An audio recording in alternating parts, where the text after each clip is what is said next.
Welcome to the show, The First Generation Mindset. First Generation Mindset is about taking nothing for granted, waking up every day and striving for excellence. First Generation Mindset, you must have clarity of your vision in life. Then you must determine what value you can add to your clients, customers, or to the market. And in the end comes you ask what you're asking for your own success. So it's vision, value, and then ask. I'm excited today.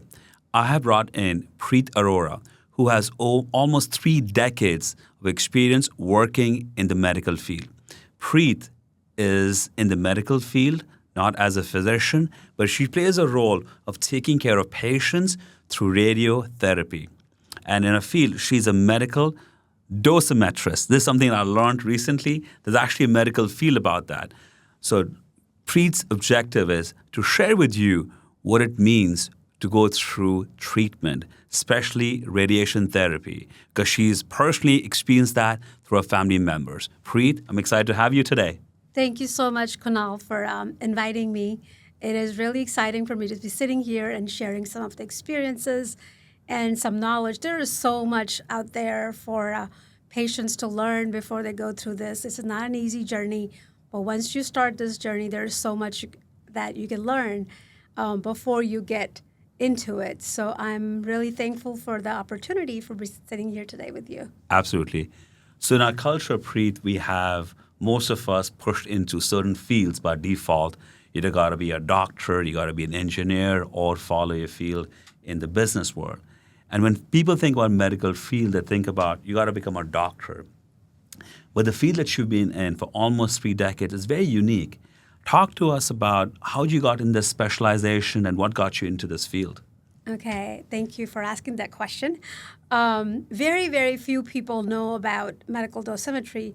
In fact, when I was looking for jobs, this was years ago, I would call HR and they would be like, what kind of position are you looking for?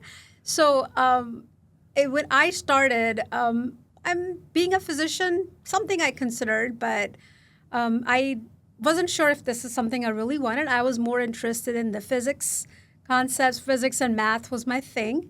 So when I finished my bachelor's degree, I thought about what to do next. Education meant do a master's degree or a PhD and be a professor, which not sure if I wanted to do that. I still kind of wanted something to do with medical field, so I was introduced about medical dosimetry by one of our family friends, and it sounded really interesting because it uses the concept of physics, and you are able to use those concepts in coming up with treatment plans for patients who go through radiation therapy. So it has some concepts of biology.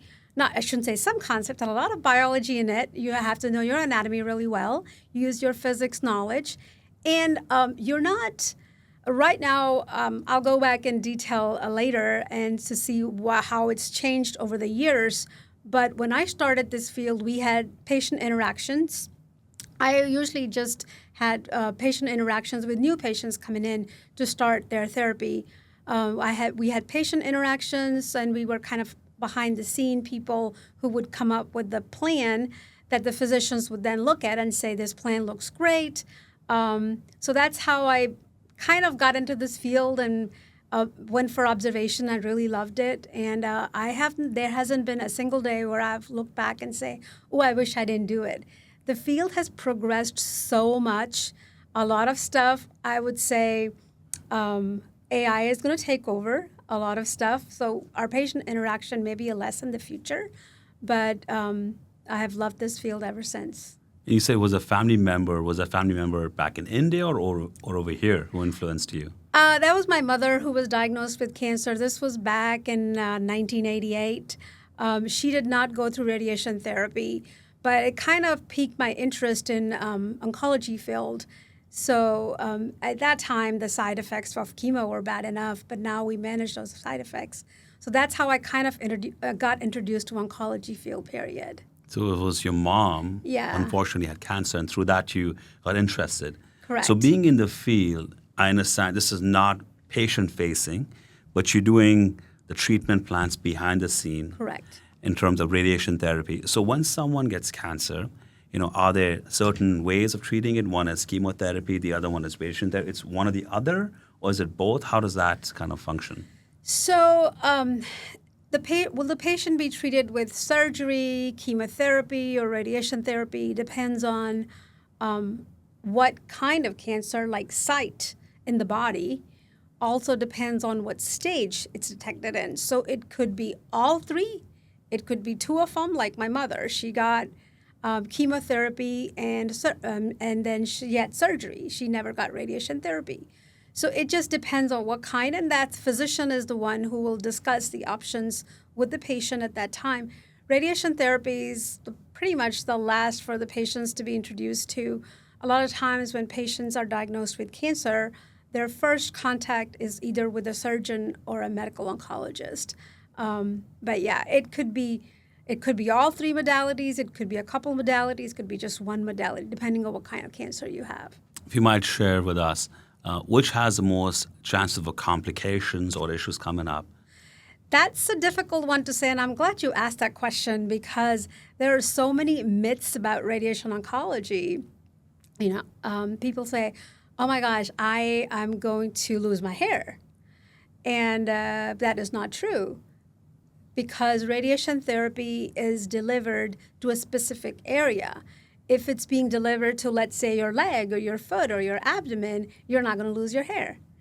And so it would be difficult to say complications because the radiation therapy, if you have any side effects, they are based on where you got the radiation therapy. And that's where we help the physicians determine how can we do this? How can the radiation be delivered to the patients without having the least side effects? So with that being said, I'm just going to briefly talk about what dosimetry is. Absolutely. So what medical dosimetry is what we do is whenever a new patient comes in, the patient will have a CAT scan. The physician will, those images are transferred to what's called a planning computer. This was before even my time, but there was no planning computers. A lot of the stuff was done manually. So the CAT scan information is sent over to a planning computer, and the physician will sit down and delineate contour where the target is, meaning the tumor. And then we as dosimetrists have enough knowledge to go ahead and outline the normal structures. Like, let's say if you're getting radiation in the lung, so we will go ahead and outline what the lungs look like, what the heart is, where the spinal cord is, where the esophagus is, and the physician obviously will check what we've outlined, because if the outline structures aren't correct, then your percentages that the computer is showing that your lung is getting this much percent dose is inaccurate. So once we have all that checked, the physician has the target and has checked the normal contours. Where we come in is we will come in and see which angle. I'm going to talk about external beam radiation therapy only right now, where the patient is laying down, and the machine will go around the patient and treat them. So which angle the beam should come from, what should be the shape of the field that the radiation is coming from, and what energy to be used. And this machine talking about, is it like a MRI machine? This kind of looks like an MRI machine, but not really, in a sense that it does go around the patient and the table is able to move in and out. So the machine head, what's called gantry, moves 360 degrees. So what angle the beams come from is something we work on based on where the target is. And then what energy, because some tumors are deep-seated, some are superficial. And then we try to minimize the dose to the normal tissue. So if somebody is getting a lung treatment or lung tumor treatment, then we will try to minimize the dose to the spinal cord, the dose to the heart. So we have what's a set criteria that's been established by different researchers, by the criteria that's set by the physicians' organization. Let's say if you're getting lung cancer and the same, that if you give this much dose to the lung, beyond that, you're going to have complications. So once we generate a plan, the physician will come and say, you know what, this looks good. Or if they know the patient has a bad lung, can you really try to minimize the dose more? I know you met the criteria, but based on the patient, can you minimize the dose more so the patient will have less side effects? So the complication all depends on, again, what kind of treatment you get, what kind of, what dose did you need. Some tumors are very radio sensitive. They don't need very high dose. Some are radio resistant. So it's very difficult to say which modality will have more complications. Sometimes it's the combination. If a patient is getting radiation along with chemo, they'll have side effects because of one versus the other, but it all gets lumped in, oh, I'm getting radiation therapy, that's why I'm having these side effects. So long answer to your short question, I'm sorry. That makes sense. So for my own knowledge and for the ones who are not experienced in kind of cancer treatment for themselves or their family members, it's when you take chemotherapy, which is given orally, Correct. That's when you may have side effects of losing your hair. But radiation therapy is targeted to the tumor, whether it's in a leg, organ, or wherever that is. Correct. And your team determines how much radiation to give that impacts just the area of the tumor and not necessarily other organs around it. Correct. Fair? And then surgery is you just go in and remove the tumor from the body where there is minimal side effects. Is that correct? In terms of losing hair. Correct. Okay? And we all are blessed that we live in Houston. Houston is considered one of the best locations from medical standpoint for cancer treatment. What's your perspective, the opportunities that patients have to get treatment in Houston? Is that really one of the best medical centers, or is that also a myth, Preeti? Oh, that is totally not a myth. We are blessed to be in Houston. God hopes that nobody has cancer, but Right. in reality, things happen. I would say we are blessed to be in Houston and have the best medical center here. I have been lucky enough to work for MD Anderson for almost 28 years. And as part of that, I have seen a lot of plans that were done at different centers. And I would say our physicians, and not just MD Anderson, we have Methodist, we have other big hospitals. And radiation therapy is not just, it's a whole team coming together to give best treatment to the patient. We as medical dosimetrists make sure the plan is great. Of course, our plans are checked by a radiation physicist, by the physicians. Then we have another group of people that will make sure the patient gets the treatment correct, because the physician can prescribe. I can make the treatment plan, but ultimately, the people that are delivering the radiation to the patients are the radiation therapists.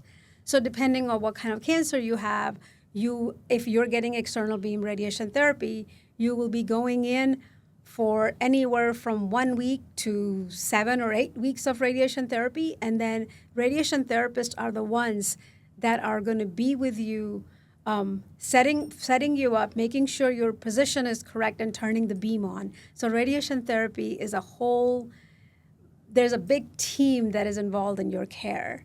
So yes, and we are very lucky to have this great hospitals with the great teams.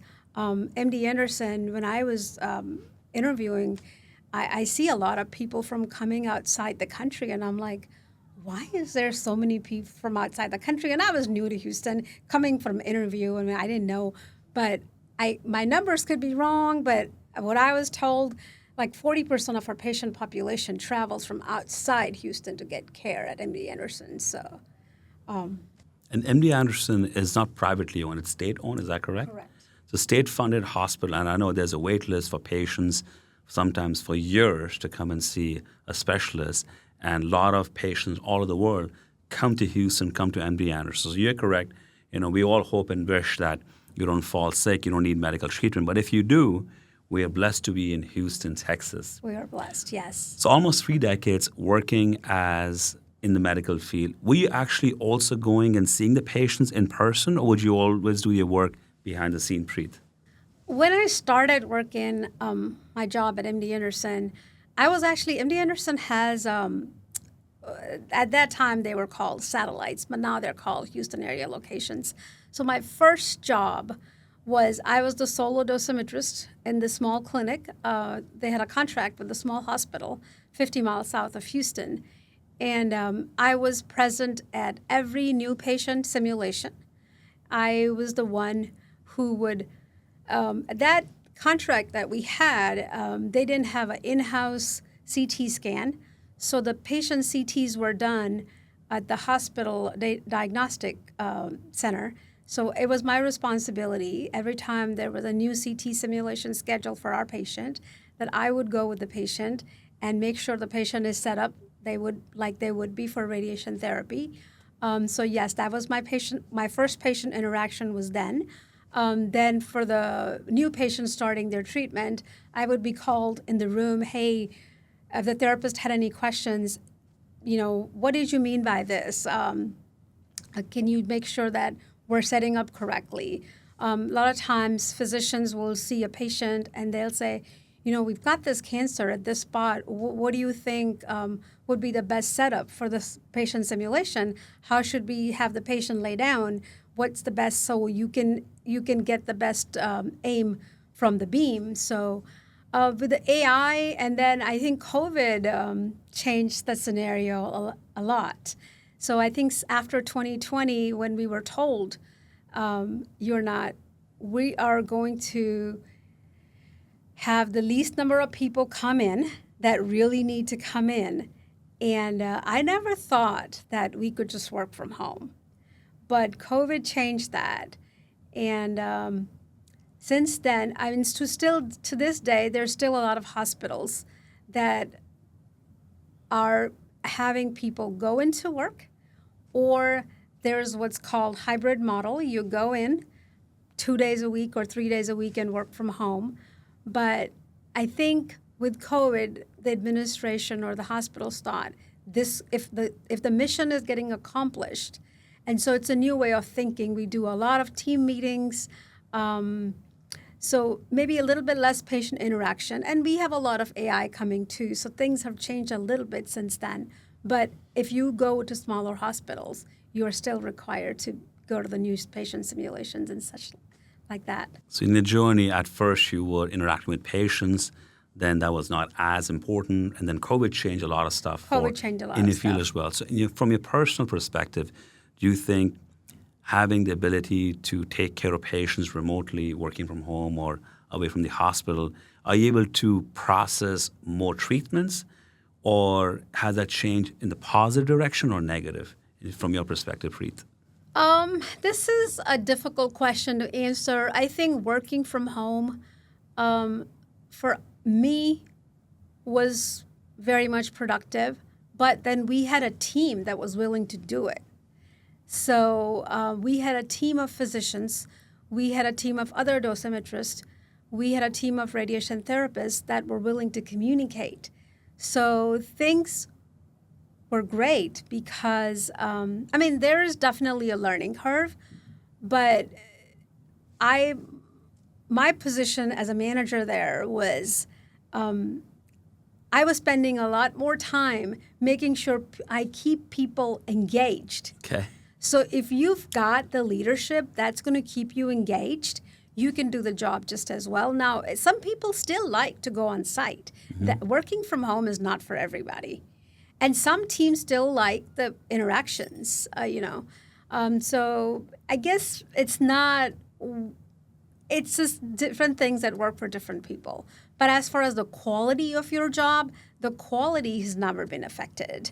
The teams have to work harder one way or the other. I mean, when you go into office, you're having interactions with a lot of people. It's good to have a team environment. For me personally, when I'm home and I'm working on the case, I'm the kind of person who's going to shut my door, and be quiet so I can accomplish more. But I spend a lot more time on the phone now than I ever did in the past. Fantastic. So I know we mentioned about artificial intelligence, AI. It's taken over the world with everything that we do on a day-to-day basis. So you mentioned AI, that it's being introduced in your field as well. Do you feel that AI would take over a job profile that you've had for almost 3 decades, or you'll always have a need for someone like yourself to figure out the therapy? It's interesting you asked that question because my daughter is a chemical engineer, and when she was looking into her careers, I, of course, being an Asian parent, okay, Jasleen, what about medical? Ew, I'm not going to do that. I don't want to touch anyone. So, like, that was out. Okay. So then we were talking about medical dosimetry, and I'm like, I don't think so. I said, because AI is going to take over, and we're not going to have jobs after 10 years. And my daughter graduated, she graduated school 8 years ago, but she graduated college 4 years ago. But I mean, I think radiation dosimetrists are more in demand today than they ever were. Because, yes, AI, because the radiation has advanced. Before, when we did plans for the patient, it was just one plan. They would get that one plan treated for the entire 6 or 8 weeks or whatever the case may be. But now we have introduced what's called adaptive planning. As a patient is going through radiation therapy, their tumor shrinks. And depending on not all. I would say not all. Not all sites. Let's say somebody has a tumor in the neck, and that was big when they started radiation therapy. So now that tumor after 3 weeks have shrunk. So the physician will take that patient back to the simulator and let's do another scan. So we are doing more adaptive plans now than we ever were before. So AI has made things more efficient for us. So I would say in the next 10 years or so, I don't think there will be no medical dosimetrist. I think our jobs may be a little bit different. We have more adaptive radiotherapy coming in, and then we may be asked to see what the plan the computer has done. Can you enhance that plan?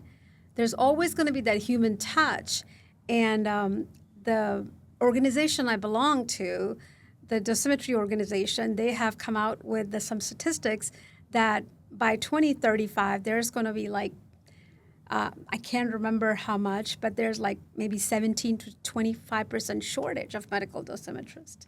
Wow. Yeah, I think in Houston we don't feel that because we have these big hospitals that have schools that pump out medical dosimetry students, but in the country itself, there's very few medical dosimetry schools. So someone listening today and has interest in becoming a medical dosimetrist, follow your steps. What's the process, step by step, getting in the field, Preet? So again, a long time ago, it used to be you were a radiation therapist treating the patients, Okay. and it was kind of like on job. But then it evolved. People who had a bachelor's degree, myself in physics, and didn't really know what else to do or nothing interested. So, or if you did biology degree, a lot of people do biology degree and say, I want to be a physician, but then that doesn't happen. We've had some dosimetrists that did bachelor's degree in biology and came over. But now there are schools that this is a major. So like if you have they offer either a bachelor's degree or a master's degree program in just medical oncology. So there are schools just for that now. Before Wow. you weren't required to have a formal degree, but now you are. So you could have a physics or biology major and you can follow this field, but a lot of universities are offering this as a major now. Correct. The hospital-based universities, correct. Which one would you recommend in Texas market? Oh my. I wouldn't say recommend. I would just say the one I know is, of course, MD Anderson, but they would take, 15 students a year? 10. 15 in a year. 15 in a year. Wow. When I started, we used to have 6 students, then we went to 10, and then 15, and then 20, and we scaled back because, the staff-to-student ratio or the student-to-staff ratio kept going up. So we felt like if we have so many students coming every year, we weren't able to give them good clinical education because students, part of their curriculum is to spend time with the school doing the theory part, but then they have clinical rotations with us. So if we have more students coming in, we're not able to spend as much quality time with them. So it was decided to scale back on the number of students. So there's 10 students that have clinical rotations in Houston, and 5 of them are sent to other partner sites that MD Anderson has outside of the Houston area. So you could not indirectly influence your daughter. She said no medical field. But if you had to influence someone to consider this field, what would you say to them, Preet? I guess I'll have to gauge their interest. If they say, you know what, I really like biology and physics, and I want some patient interaction, I would. In fact, I had somebody talk to me about it. So I had her come to my house, and I was like, why don't you spend a day with me and see what I do? And then when she came, she spent some time with me. She goes, I really like this field. And I think it all depends on your interest. And she applied to the school, and she's been a medical dosimetrist for like 8 years now. And Wow. she's very happy. So you influence someone. There's two or three people that I remember I talked to, and they've been medical dosimetrists for the last 8 to 10 years. 8 to 10 years. Yes. So you're changing lives. I guess so. It's fantastic. One is about commitment towards your own success, and the other one is helping patients and influencing young kids to follow your footsteps, because you were the first one in your family to get in the field. Correct. And you are now looked up upon by your friends, by your family members, that Preet did it. There must be something to it. And almost 3 decades in the field. Yes. What are some of the challenges you have faced working in the field? Yeah, 3 decades. The thing is, like, every 5 to 10 years, I shouldn't say every 5 to 10 years, it's an ever evolving and changing field. The challenges, I think I've loved those challenges. I hate to call them challenges, because they're new opportunities that have come up. You know, there's always new systems you're learning. I remember it seemed like a challenge at that time. I was a dosimetrist for about, I think, 10 years at MD Anderson, and I was a very shy person. Okay. Yeah. And my boss goes, Preet, I want you to do a presentation. And I'm like, no. She goes, I want you to do a national presentation. And I'm like, no, I don't think so. She goes, you can do it. And I'm like, okay. So I registered to do a national presentation. This was, 18 years ago in Vancouver, Canada. And then when came time, my boss at that time decided to take another job. And I'm like, oh my gosh, you talked me into this. I thought you'd be there the day when we do it, and then you're leaving. So I think that at that time seemed a challenge to me, but that has opened a lot of doors, not being shy. I know today people don't believe it, but yeah. But I think and then in 2010, I was asked by my boss, I said, we have a new partner site coming up. Would you mind being the liaison for MD Anderson for dosimetry? Because I worked in the Houston area location, so we pretty much do radiation therapy planning for all cancer sites. So, when you go, and I think that was another learning time for me, and then a good opportunity, I would say, because you're in your own environment. When you go into somebody else, and my job as a liaison was like, I go to another hospital who has a developed program, and my job is to see what is the quality of their work. Can the quality be improved? And what can I do to work with them to improve the quality, if there was any? So first I'd have to assess, and if after the assessment, if there was something to be improved, then I would have to deliver that message. And that was rather difficult. And I think that was a learning point in my life is, when you're talking to people, of course, they're seeing you as, oh my gosh, now this big institution is coming, and Sure. they're gonna see what I'm doing wrong, and then they're gonna report me, and then so the delivery of a message, I learned how to deliver a message. It's not so much the message that delivers sometimes, it's how you deliver it. So I think that was a learn. And since then, I think since 2010, I have worked with a lot of partner sites, delivering those messages, good, or you never say you can do this better. How you could improve the quality. You never say somebody's doing something wrong. This is just a protocol. This protocol calls for this. Nothing wrong with what you're doing. So I think that learned a lot of people skills doing that. And I can relate to that a lot I because bet, in my yes. previous life, I used to be an auditor, used to work for a big four, Deloitte, and the audits were in different fields, different organizations, different industries.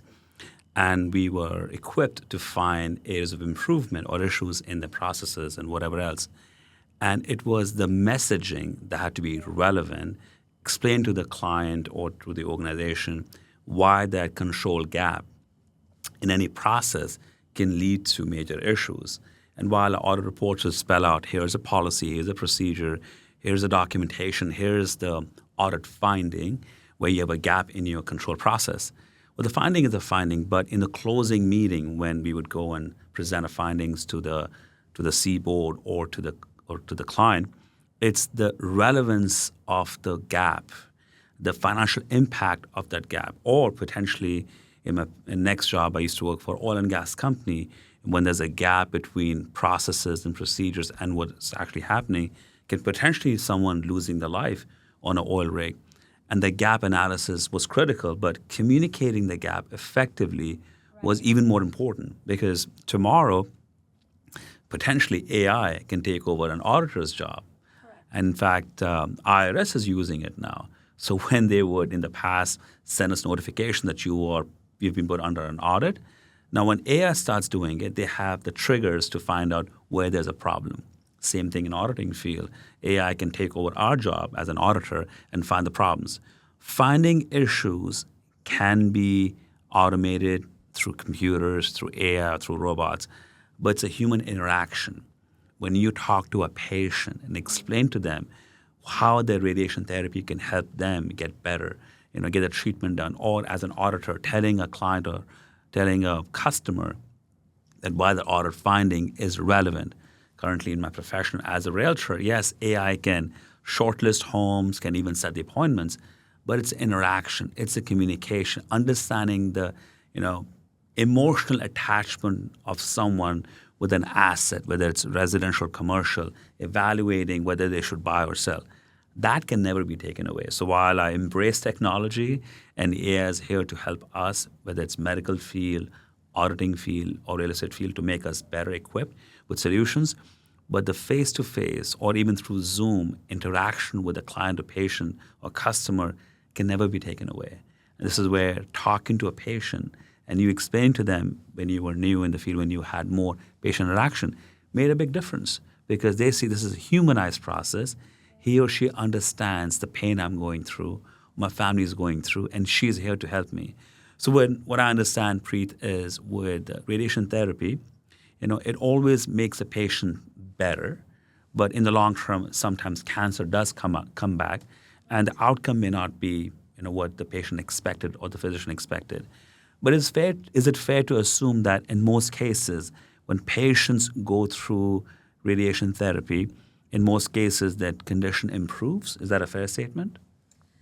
With any surgery or any treatment you get, there's always statistics that tell you there's this much percentage chance of you being cancer-free for 5 years or 10 years or 2 years.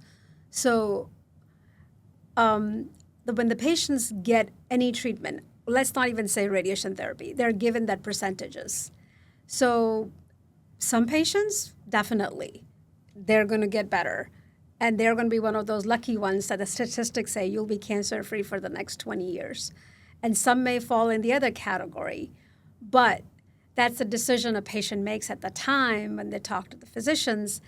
And so when I say talking to the physicians at that initial conversation, so I kind of wanted to point something out, when I guess cancer diagnosis itself is the word cancer, when somebody's told they have cancer, it's scary enough.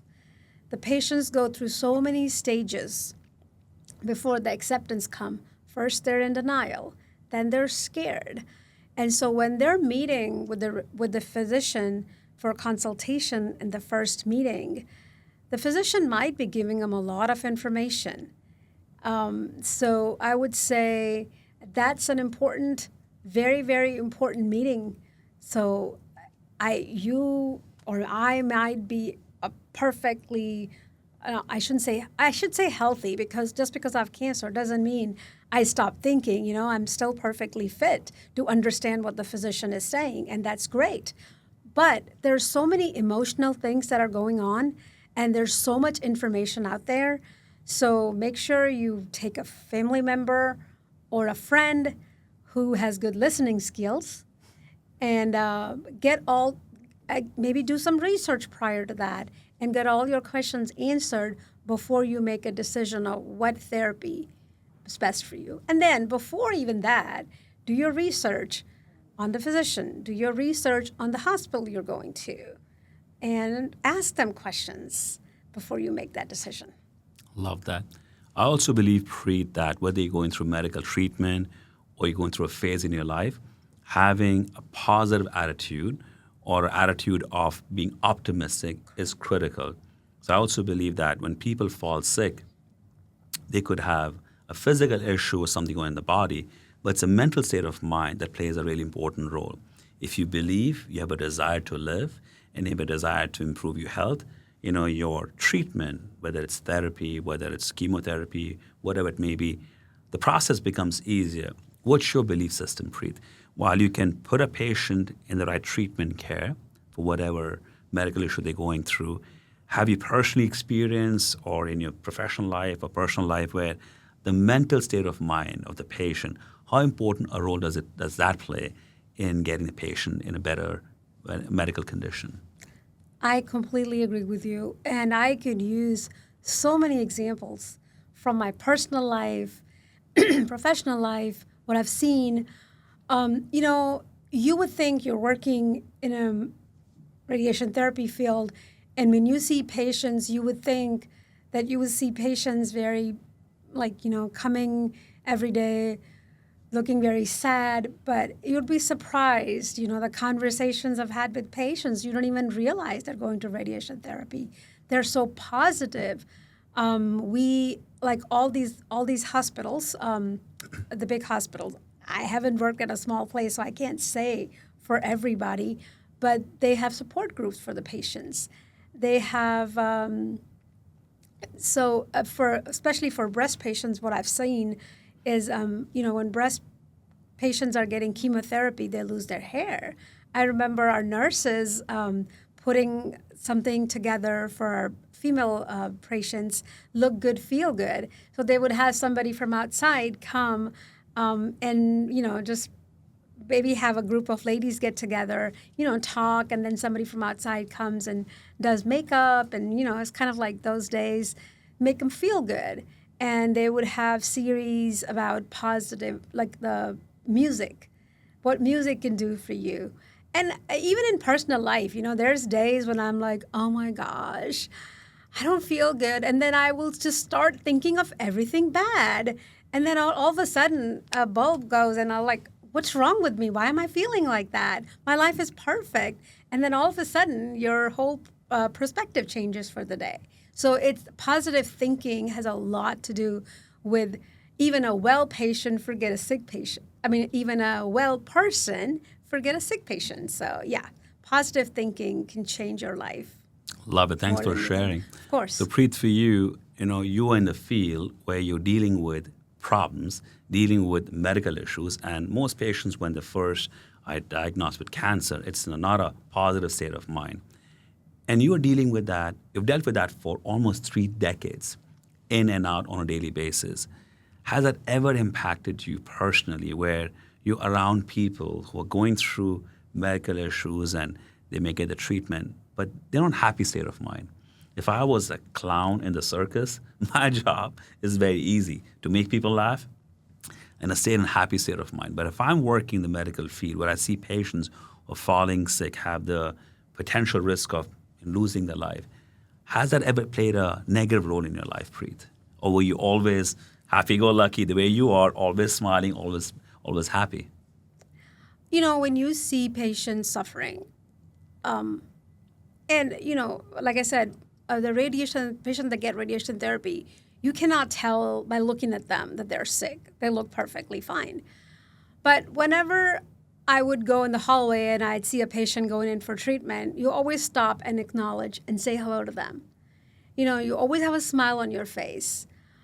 Yes, sometimes we're taught in our profession not to get too attached to anyone because what if something happens to them? You don't want to go through emotional hurt all the time. But when you see somebody like, bubbly young person coming in, again, some cancers does not have that positive outcome. And so I remember my very first couple years, I got to know a patient that was relatively young in their 50s. And, all of a sudden, she's she used to work in the airline industry and a very positive outcome, always like happy. And, then I know, I was like, all of a sudden, what happens? Oh, the patient is no more. And I'm like, oh my gosh.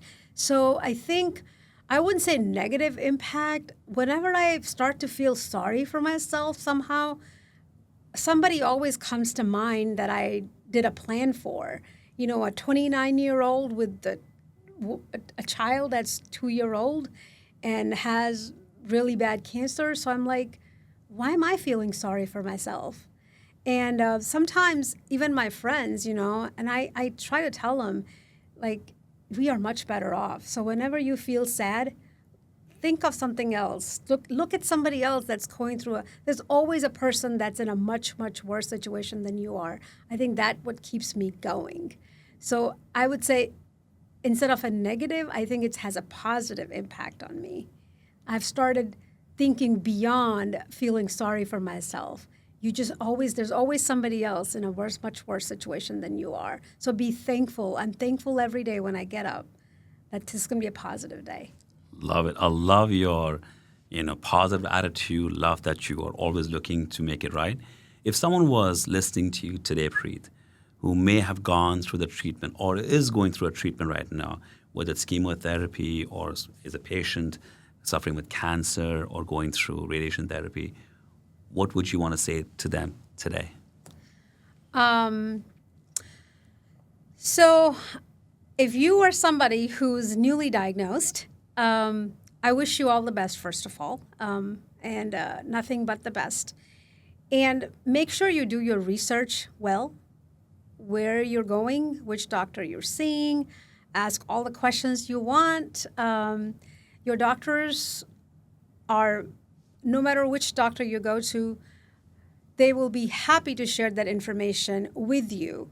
Of course, I'm going to talk about medical dosimetry. If you're getting radiation therapy and you want to see, what potentially could be the side effects, a physician could tell you stuff. We're treating your prostate, so you might, have some side effects on the bladder or the rectum. But before today, you may not know that you all have what's called a radiation treatment plan. Ask your physician, can I take a look at my treatment plan? Have them, they could have you sit with a nurse or if they don't have much time, but educate yourself. Do your research, educate yourself, know what you're getting in, know what kind of treatment you're getting into, because the more educated you are, the less surprises later, and you will be equipped with how to deal with those side effects. And if there's anything I can help with, but I can tell you, I am no expert in chemotherapy or surgery, and I would say I'm no expert in radiation therapy either. I think because we are always learning. I think the day we stop learning is the day life becomes very dull. So always learning. So, but if there's anything I could do to help, I'll be happy to share information and help. One more input, if you can share with the listeners today. How important a role do family and friends play in your treatment? Because I believe where I may be going through treatment, whether it's radiotherapy or chemotherapy, and it's a challenging state of mind to be in the medical condition, but your family and your close ones play a critical role. Because if they don't put the positive mindset in the patient's mind, then the treatment's impact may not be as effective. So what would you want to say today, Preet, to family members or friends, loved ones, close ones, who have someone in the family who's going through treatment? What would you want to tell them today, Preet? So for all the family members, just try to be positive. I know your family or friend is suffering, be there for them. Be a good listener. Be a good support person for them, because this is not permanent. I mean, their treatment is not permanent. This could be like 3 months, 6 months, but they're going to come out of it. And the more support you can give them now, they'll come out stronger. So just be there, put a smiling face, be happy, and do something positive for them. Just because they're getting treatment doesn't mean they have to be in the house, feeling sorry for them. Whatever makes them happy, just do things with them and be there. Preet, you busted so many myths today about cancer, and we talked about radiotherapy. We talked about your field, which is unknown to a lot of people, medical dosimetrist. And this field is upcoming. You shared in the next decade or so, there's probably a projection of 18 to 24% of shortage of people in this field. And it's where you have the opportunity to have patient interaction, or you could be behind the scene working on a treatment plan. I certainly learned a whole lot today. I hope some people listening today got inspired to have the right mindset, have the right attitude when someone in their family or they're going through a treatment. So radiotherapy, some myths busted out today. Where do you see yourself? It's been 3 decades. Where do you see yourself in the next 10 years? What do you want to be doing, Preet, in closing? I think a friend of mine, actually a couple people have talked to me about this, and being in this field and just doing my job for the last 28, 30 years, you just keep doing, right? So what I think I would like in the next 10 years is maybe form a group of people that come from different backgrounds, and us together be able to help people. Because a lot of people, when it's new for them, they don't even know what to research. They don't even know who to go for. So maybe have an organization that is out there for the people. If they need help, come. And then we may not know all the answers, but we can at least try to help find where you can find those answers. Or we can help you find those answers for you. Love it. So not necessarily as a medical doctor, but as support group. Support group, yes. Who can sit in and kind of maybe bust out some of the myths, but give them the walk through the process of going through a treatment. Preet, I've known you for a few years, but our interaction today was truly eye-opening for me. I got so much more appreciation of what you've done. Your commitment to patient care for almost 3 decades is incredible. But it's your attitude where you were engaged with patients who may not have a positive outcome, but you would remind yourself of the patient, maybe a young or older one, that you were able to effectively put a treatment plan in place and see them progress from diagnosed with cancer with shorter lifespan to getting the treatment done through radiation therapy to get better and have a longer life. So you're a life maker. Your treatment has changed people's lives and given them more opportunity to be engaged with their family members and loved ones. So I'm super excited, super proud of, I can call you a friend, what you've contributed to our industry, to our market, to people around us. Thank you for what you've done all these years. Well, thank you so much for having me. And I've been fortunate enough to be working with a great group of physicians who push and push and push us. Hey, can you do better than this? Can you do better than this? I had a physician I worked with. He was like, Preet, this looks good, but can you give 0 dose here? I was like, yeah, sure, a 0 dose from here to here. That's going to definitely happen. But I've been lucky to be working where I worked and with a great group of physicians and physicists and therapists. So, and been lucky enough to know you for the last, I think, almost 4 years now. And I think the positiveness and the listening skills you have are very rare. So glad I know you. Well, they claim I don't listen, but I try to listen. You seem like you're a very good listener. Yes. Well, thank you, Preet. It was amazing having you today. You shared so much wisdom, so much sharing that you did today. It's going to impact so many lives. Thank you for all that you've done. Thank you so much. Thank you, Preet.